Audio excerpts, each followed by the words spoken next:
Magnus Carlsen is widely considered to be the best chess player of all time. Known for his incredible endgame play, he is very rarely beaten. In fact, he holds the longest streak of unbeaten play of all time, with 128 classical games played without a single loss. But in January 2021, at a tournament in Wijk aan Zee in the Netherlands, he had a routine game against a young player, 200 points lower rated than himself. With the black pieces, this should have been an easy draw. Andrey Esipenko opens with e4, Magnus responds with c5, the Sicilian defense, knight f3 by Andrey, d6, d4, c takes d4, and knight takes d4. This is a very standard Sicilian play, entering into an opening called the Open Sicilian. Knight f6 by Magnus, knight c3 by Esipenko, and looks like we're going to enter a Najdorf. Yeah, this is a Najdorf Sicilian. Bishop e2 by Esipenko, e6 by Magnus. Again, all book moves, staying within the realms of theory here. Esipenko, bishop e3, Magnus bishop e7, both just developing their bishops, trying to castle one way or the other. Esipenko might move his queen and castle long. Magnus is probably going to just castle short, and it's going to be a nice attacking game. And here Esipenko has lots of choices of moves that we've played before. Castles, f4, a4, queen d2. These are all the main moves of theory. Esipenko decides to go for g4. I was looking at this move and thinks this is a very, very strange move, but Esipenko had an idea behind it, and you're going to very quickly see what that was. But taking Magnus completely out of theory, he's going to have to think for himself here. I believe Magnus, after a long think, decided to play the move b5, trying to attack on the queen side. Esipenko just plays g5, so we can quickly see the idea of this move is to kick this knight out of the way. So next, Magnus has to go knight fd7, only move, otherwise the knight is going to be lost or have to be developed to g8, which is going to prevent it from castling. Esipenko goes a3, doesn't want to let his attack rage on, he's going to try and stem the bleeding on that side of the board. Bishop takes g5, Magnus wins the pawn back. His knight is forced to retreat, but now he's up a pawn. What is Esipenko's plan here? Is this g5 move even any good? Queen d2 by Esipenko. He wanted to trade on his own terms. He said, go ahead, take my bishop, I'll recapture with my queen and you're just helping me develop. Bishop takes e3, Magnus happily obliges, Esipenko recaptures with his queen, and queen h4 by Magnus. He's thinking, you've played g4, you've weakened your king, this is silly, I'm going to get my queen out, attack you, and frankly this structure is terrible. I mean, look at these pawns. They're just waiting to be captured. Rook g1 by Esipenko. He wants to sacrifice the h2 pawn, take on g7, and really damage Magnus' structure, almost in the same way his structure is damaged. But the difference is, Magnus can't castle queenside, because he's already moved these pawns out of the way. It'd be far too dangerous. He's planning to castle kingside, where the pawns are still there. So Magnus goes g6. He wants to sort of armour up. This pawn is now defended twice, 2 times. It's really anchored in now, but the move is a bit too committal. It sort of weakens the dark squares here. Esipenko decides to long castle and further begin his attack. Magnus just goes queen e7, brings that queen back, realises wasn't doing much over there. He doesn't want to take on h2, it's too risky with the 2 rooks coming into the game. We just give him too much activity. f4 by Esipenko, very aggressive play. He's ready to just break open the centre and just start killing Magnus. Bishop b7 by Magnus, getting this bishop on the long diagonal, trying to get some play, trying to strike back at the centre. King b1 by Esipenko, just a sort of classic long castling move, gets the king out of a little bit of danger and protects these pawns just a little bit better.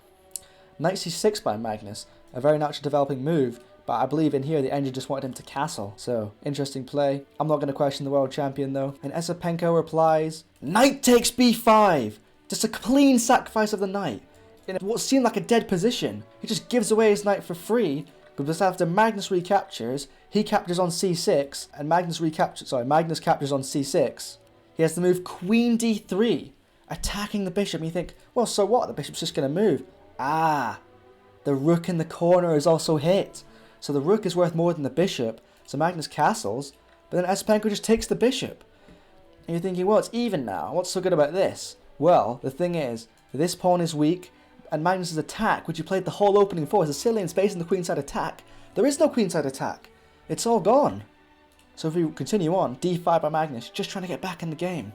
Esipenko e takes d5, doesn't even care. Snap takes that. Rook fc8 by Magnus, trying to get some play on this attack, but as I said before, this attack is sort of gone. d6 by Esipenko, saying, go ahead, take my queen, I'm going to take your queen, I'm hitting your knight, this pawn's very close to promotion, and I'm also threatening bishop takes b5, skewering these pieces as well. It's ugly, ugly for Magnus if he takes there, so of course, he didn't do that.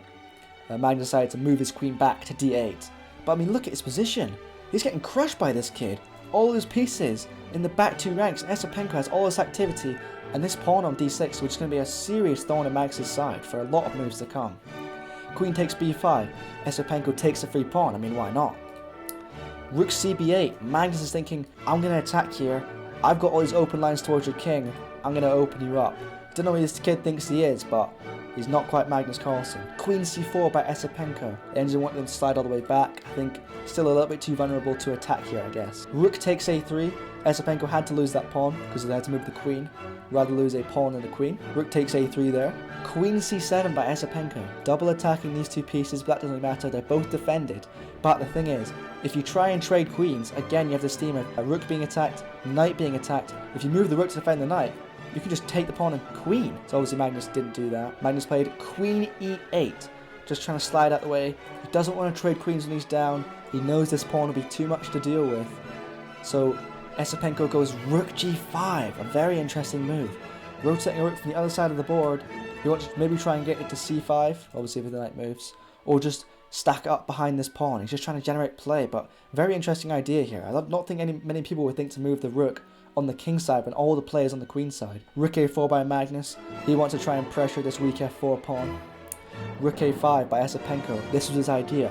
He wants to trade off this rook, so if Magnus only has 1 rook, his play down the files is not nearly as strong. So Magnus obviously knows this himself, so he decides not to trade.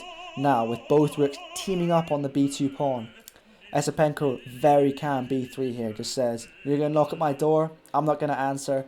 b3, slams the door in Magnus's face, no attack for you. Rook b7 by Magnus. He thinks, okay, I'll go back, now it's time for me to defend, and I'm going to attack your queen and get out of there, because it's way too close to my territory. Queen c3 by Esipenko. Just retreating. He thinks, well, I've still got my pawn, my queen doesn't need to be there anymore, I'm just going to bring it out of there. Queen d8 by Esipenko. He wants to line up more pieces by Magnus, sorry. He wants to line up more pieces behind this pawn and try and slow down its progress. Bishop f3 by Esipenko. Bishop wasn't doing too much on e2, so he brings it to f3. This also has the benefit of hitting the rook, so gains a bit of tempo. Rook b4 by Magnus. This almost seems like a bit of a shuffling move, but doesn't have too many squares to go to, so rook b4. Queen c7 by Esipenko. This idea again. Magnus this time plays queen f6, just gets out of there. Doesn't want to trade queens, still keeps an eye on that crucial d8 queening square. Esipenko now goes rook a8. This now forces the trade of the rook here, because if you don't take, I'm just going to take, and it's pinned to the king and defended by the bishop.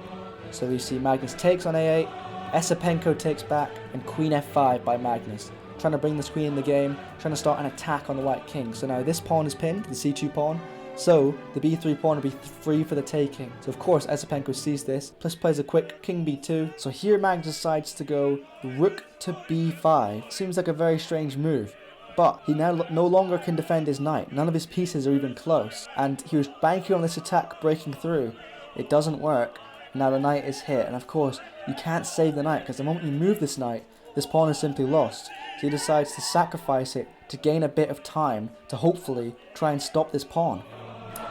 He's again trying to attack Esipenko's king, trying to distract him from this pawn. His second queen about to appear on the board. Esipenko again just plays defense. Rook c1. Defend that c2 pawn. Make sure it doesn't get captured. Magnus, queen takes f4. Takes a pawn.